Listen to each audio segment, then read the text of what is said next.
Yeah, so that's what we're tracking. All right, so please join me in giving a big applause to Aaron and Jim from ILM.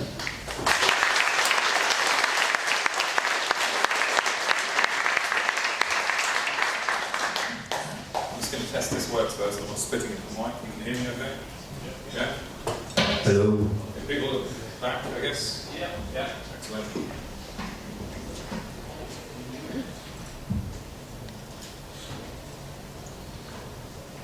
Oh, look at that. Missed it.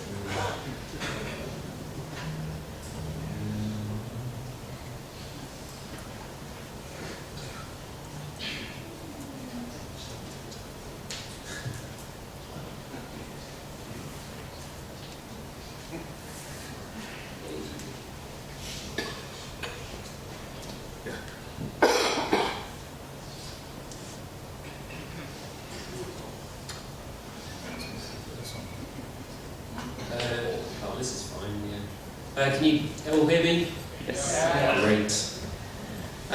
Yeah, so hello. We're going to do a sort of shortened version of another talk we've done about our pipeline in the cloud project. So sort of taking Mesos and Docker and running it all through Ansible and sort of creating a virtual studio in various cloud providers. It would normally run to about an hour, and we've got about 20 minutes, so please bear with us. We've kind of chopped bits out, but if anyone's got any questions or you want us to slow down or speed up or whatever, please just shout. We may have removed some of the context as we went along, but I'm not sure. So we'll see what happens. Yeah, we were going to do, actually, show of hands. There's kind of two sections that we'll probably get time for that you can choose between. So who would be more interested in stuff about Ansible, or the other side would be running OpenGL accelerated applications in Docker? Through Mesos. Through Mesos. So Ansible, show of hands. And the hardcore OpenGL accelerated stuff? And those people that didn't put their hand up at all? Just leave it comment. Yeah, a few there. So, We'll see. yeah, okay. Before we begin, I'm just going to do the boring bit.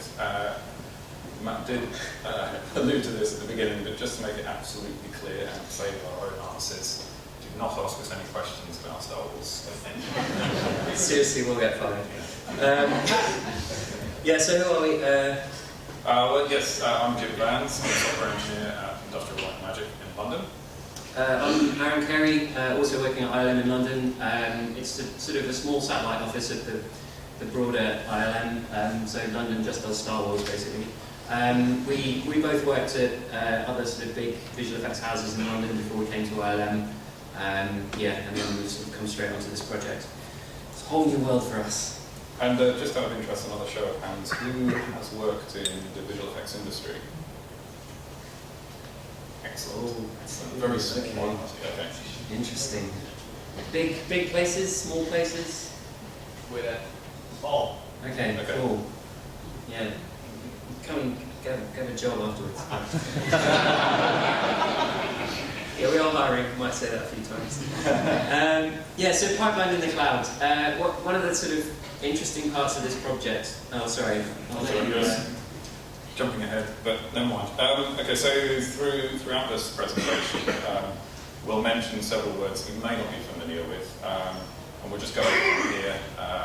They're not all that important, but as we will refer to them, we'll just cover them. Visual effects is the obvious one. VFX is visual effects. Pipeline, nothing too unfamiliar there. Again, it's kind of just a data processing pipeline. Show is film. Show is just what we refer to internally as. Sequence is a thematically linked series of continuous scenes. And then a shot is an uninterrupted portion of this sequence. A frame is a single image in time, and an asset might be a character or a building or something like that. So we may refer to these throughout the presentation, but I think in our condensing of this, we've actually cut this section out anyway. So anyway. Yeah, this is yeah, this talk is designed for people who know nothing about DevOps and know nothing about visual effects, so yeah, you can come and check this afterwards. So what is a VFX pipeline? So you guys might know, but in coming to this project, we've both worked at other big facilities before, and I'm sure we can ask you afterwards, but whoever you ask in visual effects, everyone's got a different idea about what a pipeline is or what a pipeline means. So this is kind of our noddy approach to the way that we're sort of defining this within our project.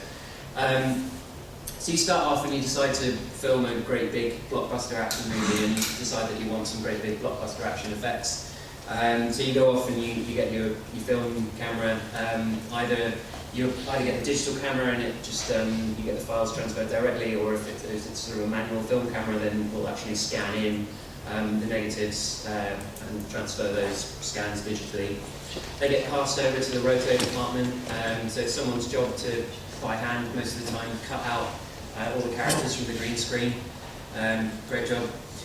And then obviously you kind of need a whole bunch more stormtroopers in your scene, so with people in the 3D department, it's their job to model the characters, design the textures, design your sort of shaders, design your animation rigs, and then there's a whole team of animators that will animate the actual animation rigs.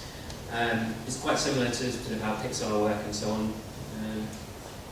And then you've got to, the big challenge is getting all of your CG stuff to look as if it was in the real scene that you filmed. And there's lots of things on YouTube about, oh, you know, this film's got terrible visual effects and all the rest of it. The really good visual effects and the really good CG is the stuff that you just don't notice, and there's so much of it. And you know, directors will say, oh yeah, I didn't use any CG, it's all practical. They're lying. Yeah, we just don't tell them. It's true. Cut that bit out.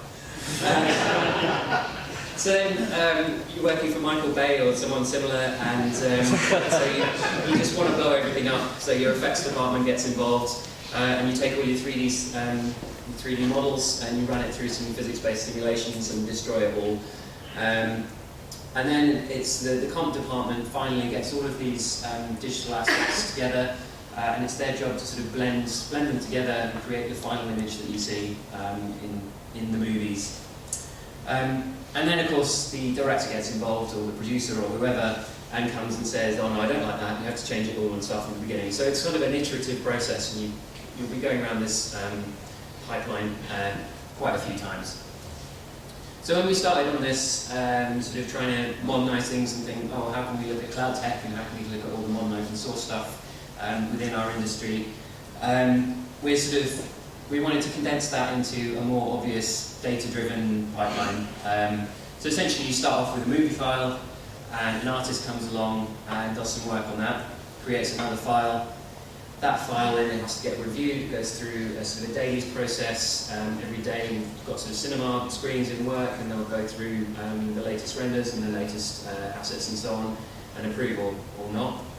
And then once that's been approved, the next department, next artist will come along, generate more files, and the process kind of repeats. Approval, it'll get sent off to the render farm overnight, and we'll come back the next morning, more files, more approvals, and eventually we'll deliver our stuff to a client via hard drive or FTP or whatever, and that's what goes to the movies. And with a lot of the digital projection systems nowadays, you can still be working on a film the weekend before it gets released, or the weekend before it gets shown to the press. So yeah, digital is good. A really quick slide of what VFX isn't. So there's a lot of similarity between what we do and what sort of the startups do, and big data is a cool word and the rest of it. Rendering and simulations are our kind of big data. So most of our compute capacity and most of our time and storage is spent on rendering and spent on doing physics simulations. We're not crunching analytics in real time, we're not doing recommendation engines, we're not sort of looking at live clipstream data and machine learning and all that kind of thing. It's a little bit different. We do generate tons and tons of metadata internally, but that's kind of a whole separate issue. Rendering is not MapReduce. It would be really nice if we could come along and throw up a Hadoop cluster or Spark or whatever and throw some renderers on it and get massive wins. But it wouldn't work like that. Apps run on hardware. So when we talk about apps, we're not talking about JavaScript or even sort of WebGL. It's great, but you know, we've got these sort of monolithic applications that have been developed over 10 or 20 years in some cases.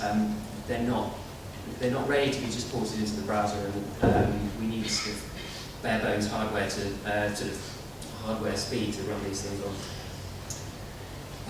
Yeah, and this is just to say that in our team we're not here to come and rewrite a renderer. There's lots of people in Disney doing that for us. So our project is kind of mostly looking at all the DevOps fun stuff. Yeah, so where does the cloud meet VFX? So I think actually. So we'll skip quickly onto the Visual Effects Studio infrastructure, which is private, like built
simple.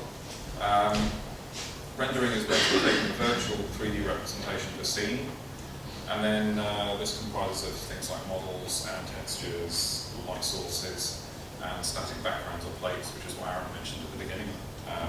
They're kind of the starting point maybe of the pipeline. And then we place a virtual camera in the scene, and we compute the 2D image that the camera will see. And then we do that process for each of the frames that we render. So that is rendering. So now we know roughly what rendering is. We can explain what a render farm is.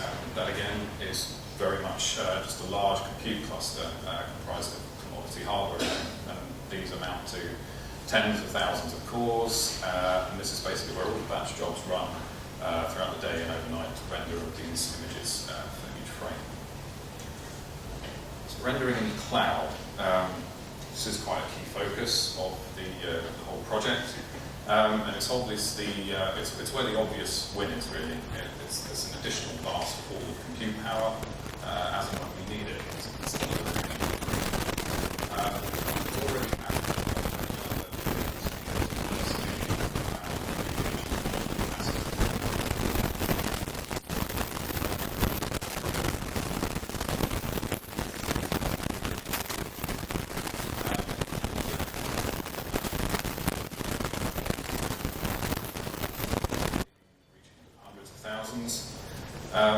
and would normally require kind of specialist software like schedulers, dispatching engine, job management, that kind of thing, to make optimum use of those cores, not wasting anything. With the cloud, obviously, we get the opportunity to be more dynamic and flexible, attribute costs more easily to shows. This software, the farm, the hosts, the tasks, etc., as I already mentioned, can be managed by specialist software. They're very similar to the software that manages compute clusters elsewhere, like the old grid engine type stuff and things. And therefore, it's cluster computing, which is what we've been doing for quite a long time. What's next? Who's next? Mesos. So here, I suppose, is where we can have a show of hands. Who knows what Mesos is? Who uses Mesos? Maybe quite a lot. Okay, good. Well, I might run through. In production. How many hands in production? Okay, maybe for the benefit of those who haven't used Mesos or don't know what it is an open source framework for scheduling, task dispatch and execution. It exposes your entire data center effectively as a set of resources, so CPUs and RAM, disk, availability, network, etc. So you no longer really need to think about individual machines. That's kind of like one of its big wins, maybe. It's already used at massive scale by many companies, such as Apple and Netflix, CERN, eBay, and Twitter. It's not a job scheduler itself. It effectively offers, sorry, I'm getting ahead of myself, it effectively offers a fair share of resources to frameworks registered with it, which may include your own or may include third-party frameworks already written. We'll touch on a few of those in a moment. So Mesos takes care of all of the node management, the high availability, the message passing, dispatch, execution, and status reporting. So you can concentrate on the scheduling logic that fulfills your business needs. And that means cutting development time down a hell of a lot. It has built-in support for all the cool stuff, like task isolation containment, which is effectively Docker, task metrics, and task metrics, consumable and non-consumable resources. So quickly, you schedule and patch. Mesos does the dispatching. It knows nothing of task relationships. That's still up to you. Existing frameworks I already mentioned. So for some use cases or programming models, there's something called Marathon, and that effectively takes care of long-run tasks and services. The Airbnb guys wrote something called Kronos. That's for periodic tasks, and that can be thought of as a cron replacement for your data center. And then we've also been toying with our own in-house scheduler for batch execution of rendering, render tasks. So this is where we move on to the automation of getting stuff onto our Mesos cluster.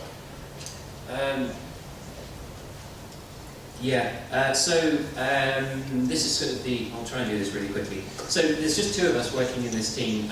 We're working in kind of a much bigger global company. We're part of Disney now, and so there's loads of people around. So we wanted to make sure that all of our kind of code deployment and all of our development is quick, easy, and repeatable. Because it's only two of us and there's no one else to help us out, so we need to do the whole DevOps thing. To kind of be agile and move quickly. So the kind of the key piece of that, well, we wanted to make sure that we could come back to something that we were doing 6 months later, and we didn't care about how we configured it, and we didn't need to know about how the environment variables were, and we didn't want to know, which packages we had to install to get it to work. So Docker was kind of everything packaged up nicely. Or sort of with an Ansible script to run your Docker images, you can sort of version that and all the rest of it.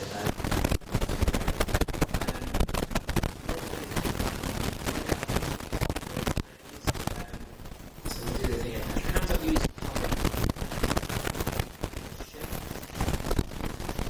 Okay. Salt. Yeah, Ansible. Yeah, there was more for salt this time, but anyway. So we're kind of primarily a Python shop, so we didn't go for Hot or Chef because of all the sort of Ruby knowledge that you need already. So we looked at Salt and Ansible. We started off with Salt, but we kind of had some issues with sort of not being able to. So with one master node deploying, with both of us working on the same master, deploying to the same host at the same time and trying out different configurations, it was just a bit of a pain in the ass.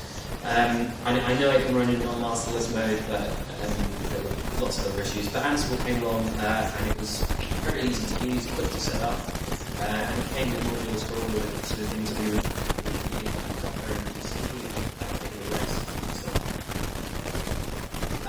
part of the sort of goals of the project that we've been running is we wanted to set up a studio from scratch in about an hour, which is where we're at the moment. And that means sort of deploying all our virtual machines,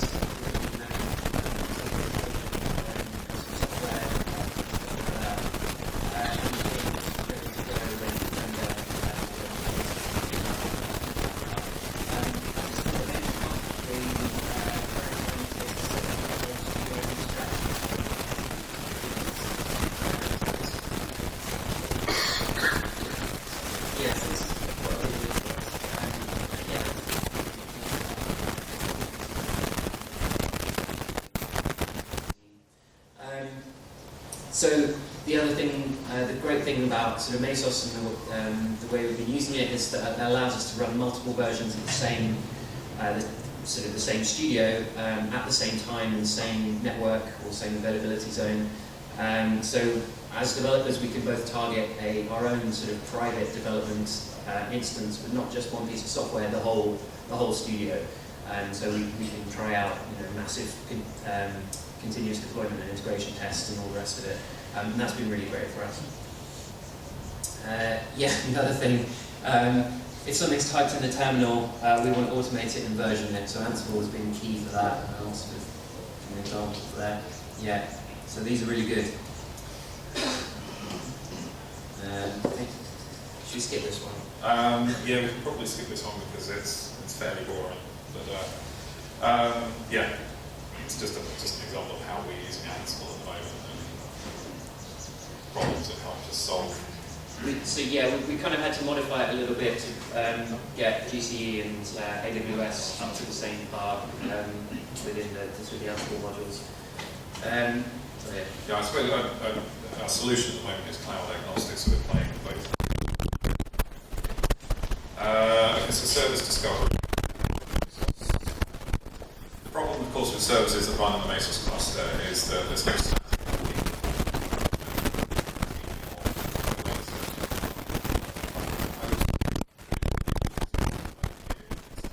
it's too static, not really designed for the frequent critical economy.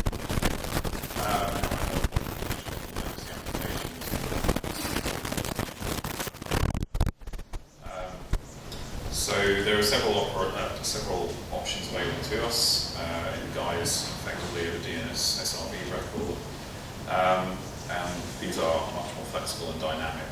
We'll mention a few of them here, why we discounted them. So there's Mesos DNS. This basically gives us a name resolution solution, but only within the Mesos cluster itself. We need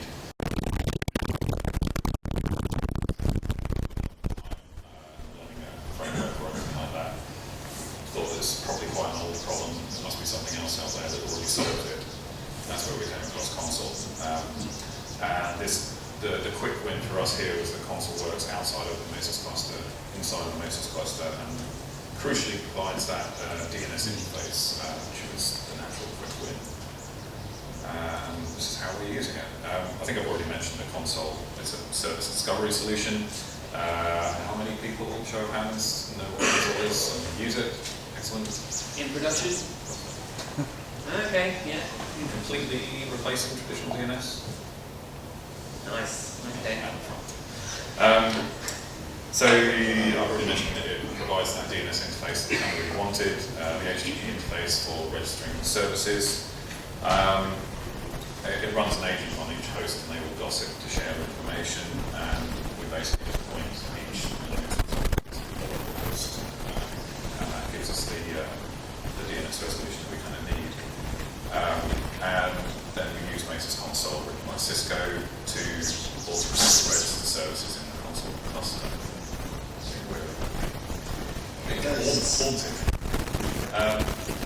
Yes. Whatever. Yeah. It's audio. So the Mesos Console service discovery is past.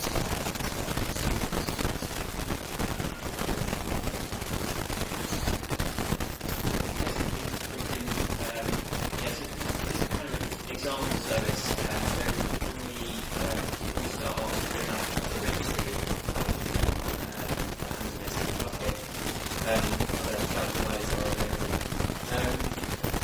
we have to do an after.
So I said earlier, we want to make it simple, and we didn't want to have to remember it afterwards.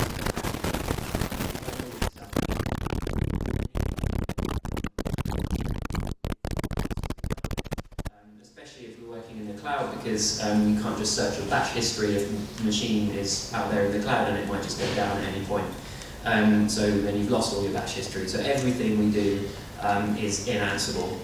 So you probably can't see, the slides will go up on the net. So it's basically an example of an Ansible play. The first one's using a Docker module, runs the registry on the tagged machine, and then the second one just posts to the local endpoint of the Consul agent. Again, this is a really great example. Just you've no idea how good this one is. Just have to trust us on that. Yeah, just trust us. You need to work with your visual effects. Yeah, I wondered how long that would be. Yeah. So this is an example. So what we wanted to do. So the big selling point of Mesos was you turn your data. As Jim was saying, a single pool of resources. It's basically one machine. So you've got your Kronos, which is your cron, and you've got Marathon, which is your system D. Other flavors are available, and then you've got your sort of other schedulers, which are sort of running applications. So we're thinking, well, we've got this, we've got Marathon, which is the operating system for the data center, as they call it. Why can't we just schedule desktop applications in the same way you just run your desktop application on the desktop? We wanted to do that in a data center and have it available as a service to our artists or clients and so on. So this is an example of where we've Dockerized a 3D content application called Maya, and effectively we're posting that a whole bunch of JSON to Marathon, and Marathon will start running that container as a service. And if I've got time, I'll go into all of the 5 minutes. Okay. So Marathon will run that as a service, and the artist can then sort of VNC in. And just use it as if it was on the local workstation, but all the compute is being done remotely. And it means that if we ever wanted to work on set or at home, or we'd never be allowed to work at home, but anywhere in the world, if you need to go out on a location that's quite remote and you don't have your big render farm there, and you don't have your sort of bank of machines, then we can use this cloud solution to provide all of the tools that we need. Yeah, you don't have to lug around a big, heavy geo-accelerated workstation. This is where the cool bit. Yeah, I'll do this really quickly. So this is the workstations thing. There's a whole spiel about storage and why workstations in the cloud is better and all the rest of it, but you can take that as read. So can we create content entirely in the cloud? Yes, we can. So applications require OpenGL. Most of our content creation applications. You can, in theory, run stuff with sort of software GL drivers, but really you want dedicated hardware. So the hardware needs specialist drivers. In our case, we're pretty much video only. So can we do all of this? I'll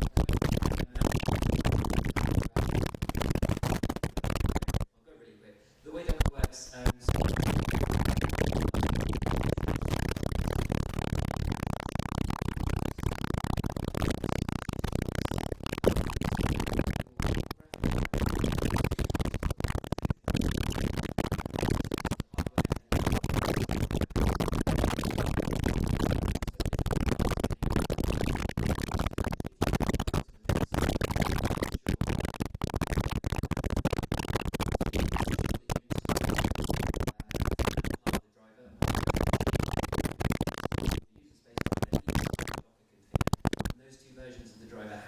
Exactly, down to sort of the point release, otherwise it will break. The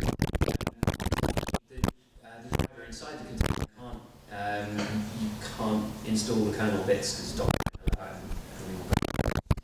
another thing is the container requires access to the GPU and your local X server. Any Windows guys here? No? Okay, fine. So yeah, suddenly X servers. Yeah, so there's sort of a trick. Again, the slides will be available Oh, you can comment here.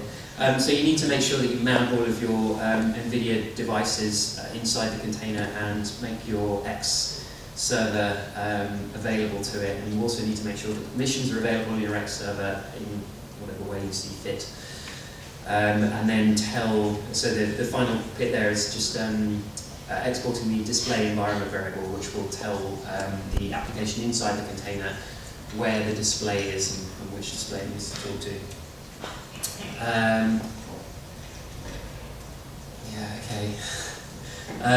Interesting bit here, cloud machines have no monitor. That might sound like it's obvious, but actually it requires a bit of faffing around when you're...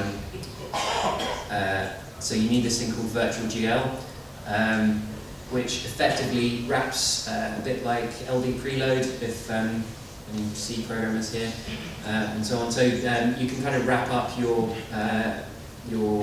visual effects creation application inside this VirtualGL wrapper, and it takes all of your OpenGL calls, intercepts them, and posts them off to another X server which is sitting next to your hardware, does all the rendering on the hardware, posts them back to VirtualGL, and then VirtualGL can send the rendered 2D images off to your VNC client, which then sends it, or your VNC server, which then sends it back to your VNC client on the other end of the pipe.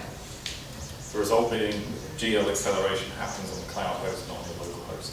Yes. And here's a lovely, not at all confusing diagram to explain that point. Kindly borrowed from the guys who actually write VirtualGL. Yeah, so VirtualGL wasn't us. Yeah. It's great. If anyone wants to talk to me about setting up 3D X servers in Amazon, I will happily take you through this. There's just a little thing to note that if you ever want to try this at home, you need to slip into your Xorg conf the actual bus ID of the PCI address that you're running in Amazon. I told you it was pretty hardcore. And then we've got here demo. Unfortunately, Demo gods. yeah. So what we have running in our office, you'll have to take our word for it, is essentially a whole bunch of visual effects content creation applications which you can VNC into, and they work with pretty good latency. We've done sort of testing, and it's well within the limits of artists sort of being able to use it and so on. And we really wanted to show you that, but unfortunately security is our main concern at the moment, obviously, and we couldn't actually get back into our own network. Yeah, sorry. So, yeah. No, sorry that was incredibly rushed, but crucially. Google do the same. The other bits to that is sort of the storage thing that we didn't really touch on, but it will be encrypted at source, encrypted in transit and in S3. S3 itself has kind of built-in encryption, and the Google, what's it called? Google storage, something or other, is the same. So there's sort of lots of steps. The main thing is just don't touch the internet as much as you can, really. Same rules apply. Yeah, does that answer the question? Anyone else? Anyone? I think there's one behind. Behind me. This is quite a simplistic one. Everyone here's tried using VNC over the internet, and for anything else other than simple stuff that sucks, what are you doing to make it not suck for people that obviously need to?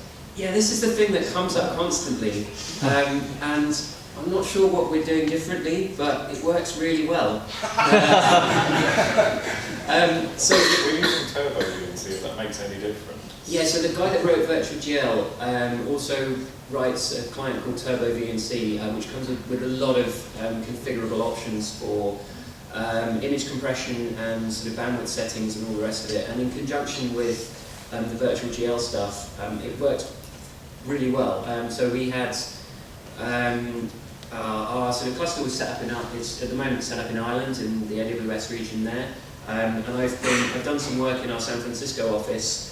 Using Nuke, which is another application in Ireland, via our horrendously complicated network. Suboptimal. Suboptimal network, and it works fine. Obviously, frames, latency.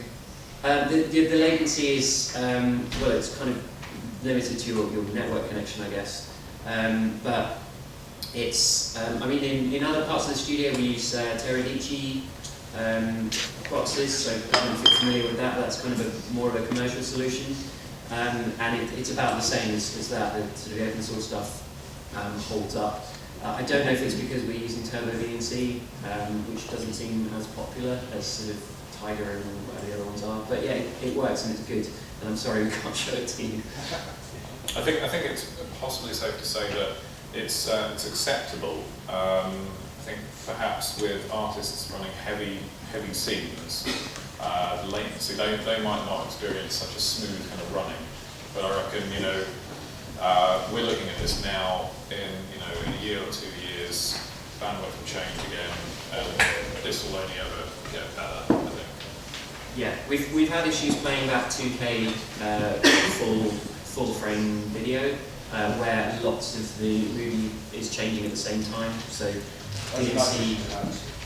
Sorry. So that's a nice issue to have. Yeah. Yeah. So the way VNC works is, well, the way one of the codecs works is essentially if a bit of the frame changes, then it just sends that data and it ignores the rest.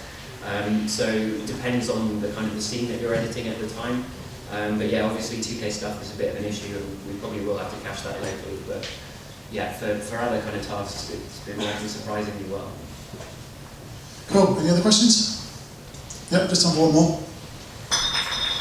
Why we're at the back? Hi. So basically, you're telling us that all the workstations, all the applications to produce content runs under Linux. Yes. Yeah. Cool. Yeah. Hooray for Linux. The producers use Macs, but yeah. Okay, Andy, Jim, thank you very much.